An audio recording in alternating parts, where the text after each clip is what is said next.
Halo semuanya, ketemu lagi dengan saya Hana. Hari ini kita akan membahas tryout sejarah ya, seperti biasa.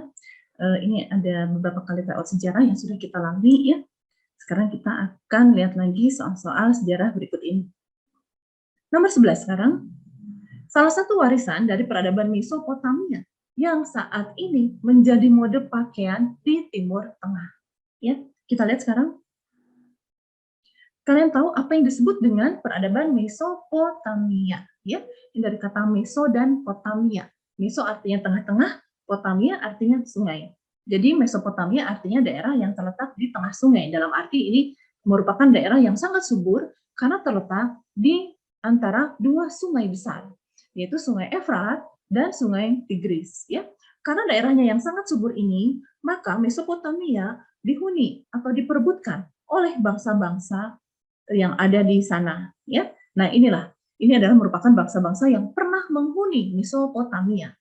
Bangsa-bangsa yang pernah menghuni Mesopotamia ini seperti Sumeria, Akadia, Babilonia, Assyria, Kaldea, dan Persia merupakan bangsa-bangsa yang telah memiliki peradaban yang sangat tinggi. Ya, kita lihat sekarang apa yang dihasilkan oleh bangsa-bangsa ini di Mesopotamia. Nah, ini diantaranya, ya. Ini adalah hasil peradaban Mesopotamia, yaitu diantaranya ada sistem kalender berdasarkan peredaran bulan yang sampai sekarang kita masih gunakan ya, terutama untuk kalender Islam, ya, kalender Islam yaitu tahun Hijriah itu merupakan kalender berdasarkan peredaran bulan. Kemudian juga dalam ilmu matematika, dikenal sistem pembagian bilangan atau hitungan per 60. Mungkin kalian tahu ya, misalnya waktu itu kan diukur berdasarkan per 60 ya. 1 jam 60 menit, 1 menit 60 detik. Ya, nah itu sebetulnya merupakan perhitungan yang berasal dari bangsa Mesopotamia. Kemudian juga dibuat zigurat. Apa itu zigurat? Zigurat adalah menara yang sangat tinggi, ya, bangunan yang sangat tinggi sekali, digunakan untuk kuil dan juga untuk bangunan-bangunan suci lainnya. Kemudian ada Kodeks Hammurabi. Kodeks Hammurabi merupakan ya hukum tertua di dunia ya yang dibuat oleh bangsa Babilonia ya. Kodeks Hammurabi. Jadi ini dianggap sebagai salah satu kitab hukum tertua. Kemudian ada bangunan, seni bangunan yang indah misalnya gerbang istana. Dan mereka juga sudah mengenal tulisan yang disebut dengan tulisan cuneiform atau tulisan paku karena bentuknya berupa garis-garis ya. Kemudian juga membuat berbagai macam seni patung. Kemudian dari Mesopotamia sampai sekarang masih ada ya cerita epik tentang Gilgamesh, ini banyak sekali diceritakan sampai sekarang yang turun-temurun. Kemudian ada alat musik juga berupa alat musik oud gitu ya. Nah, dan untuk baju dari peradaban Mesopotamia ini dikenal baju yang kita sebut sekarang sebagai baju kaftan. Baju kaftan ini sekarang banyak digunakan orang-orang di Timur Tengah dan juga banyak juga digunakan oleh orang-orang kita. Ya, baju kaftan ini misalnya familiar untuk kalian ketika Hari Raya Idul Fitri. Biasanya perempuan itu menggunakan model-model baju kaftan seperti ini. Nah, jadi perlu kalian tahu bahwa model baju kaftan ini merupakan salah satu peninggalan dari bangsa Mesopotamia. Nah, dari situ kita bisa mengambil kesimpulan ya. Jadi mode pakaian yang sekarang menjadi mode pakaian di Timur Tengah dan kita kenal juga di Indonesia adalah kaftan ya. Ya, nomor 12.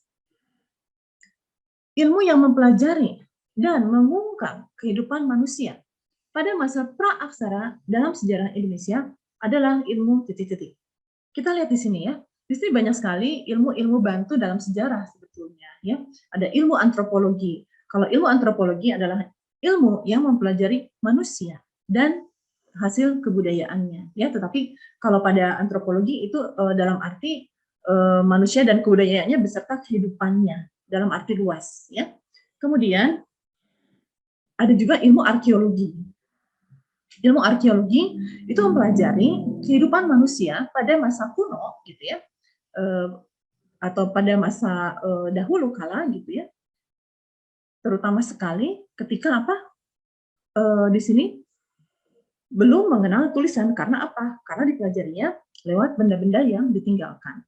Jadi objek kajian dari arkeologi adalah artefak ya.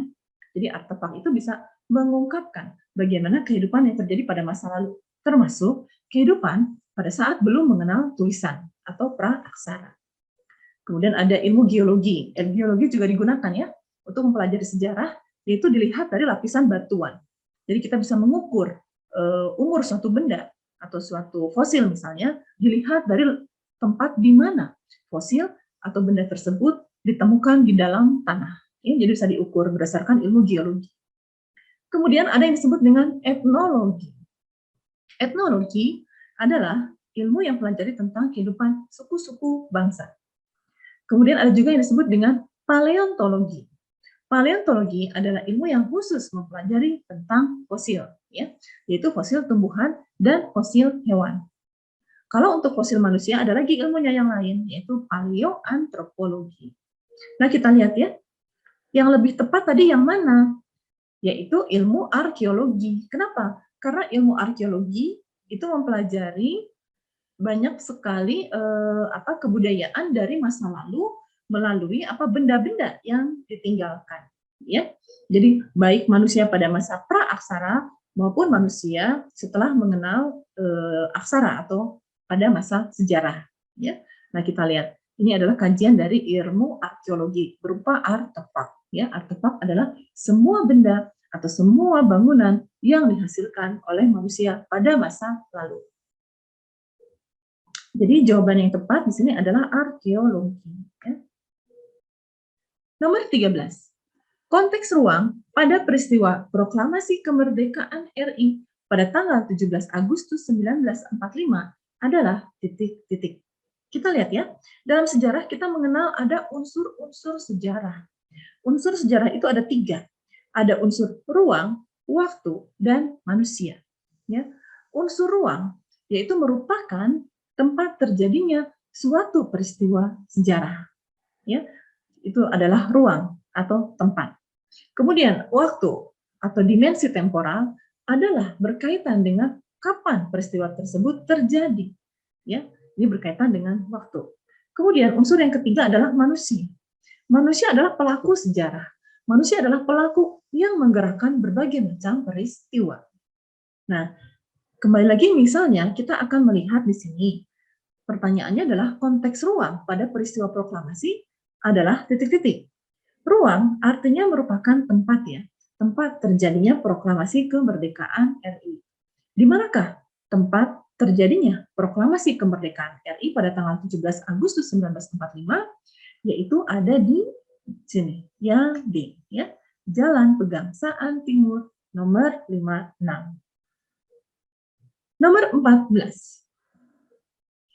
Pengelolaan perkebunan teh di Indonesia, terutama di Jawa Barat, masih banyak mengikuti sistem perkebunan yang telah dilakukan sejak zaman kolonial Belanda.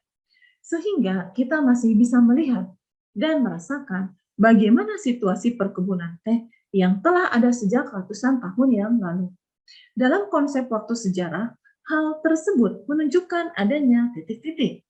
Kita lihat ya, dalam sejarah tadi kita sudah melihat bahwa dalam sejarah ada yang disebut dengan unsur waktu.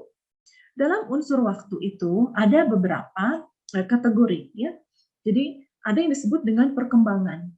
Disebut perkembangan kalau setiap generasi masyarakat itu memperbaharui ya atau melakukan perubahan ya dari hal-hal yang terjadi pada masa sebelumnya.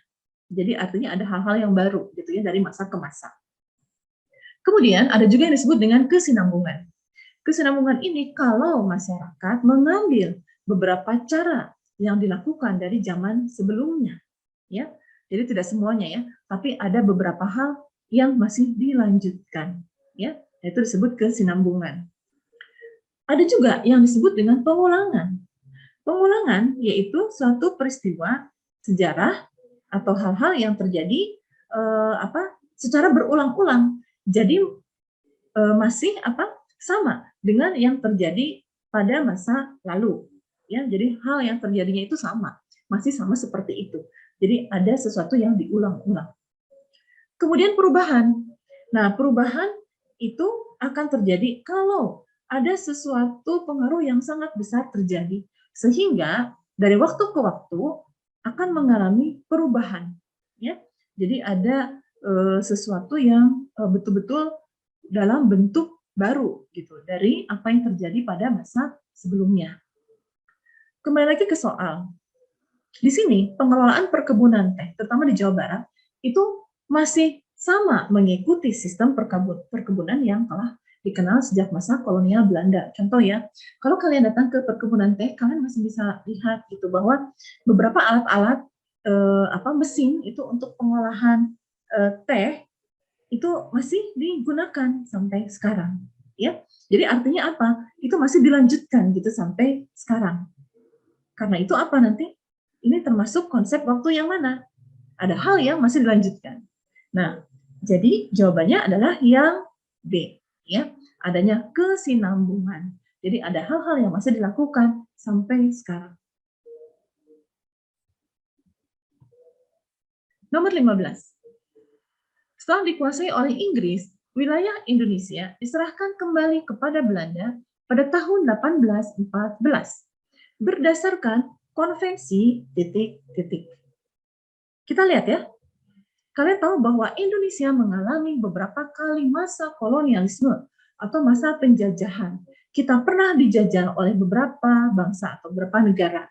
Contoh ya, yang pertama kita pernah dijajah oleh Portugis. Kemudian Portugis bisa dikalahkan oleh VOC. VOC merupakan perusahaan dagang ya milik Belanda. Kemudian setelah VOC bangkrut, maka nanti kekuasaan di Indonesia diambil alih oleh Belanda. Kemudian Belanda nantinya tersingkir dalam perang. Karena waktu itu situasi perang di Eropa ya. Jadi Belandanya tersingkir oleh kekuasaan Inggris. Tapi kemudian Inggris itu hanya berkuasa hanya sebentar ya di Indonesia dari tahun 1811 sampai tahun 1815 dan kemudian nanti dikembalikan lagi kepada Belanda. Mengapa dari Inggris dikembalikan lagi kepada Belanda? Padahal Inggris merupakan pihak pemenang dalam peperangan koalisi yang terjadi di Eropa. Apa sebabnya? Karena antara pihak Inggris dan Belanda itu membuat kesepakatan bersama. Ya, di antaranya ada perjanjian yang disebut dengan Konvensi London tahun 1814. Isi dari Konvensi London ini adalah bahwa beberapa wilayah yang direbut dari Belanda dikembalikan lagi ya oleh Inggris kepada Belanda, termasuk Indonesia.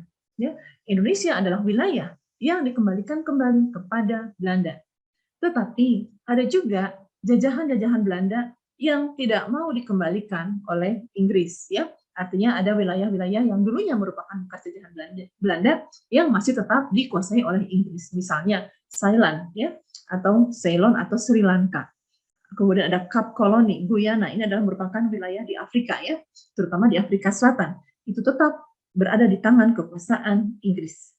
Kemudian ada juga program pertukaran, yaitu misalnya Pantai Malabar di India diambil oleh Inggris dan sebagai gantinya Bangka diserahkan kepada Belanda.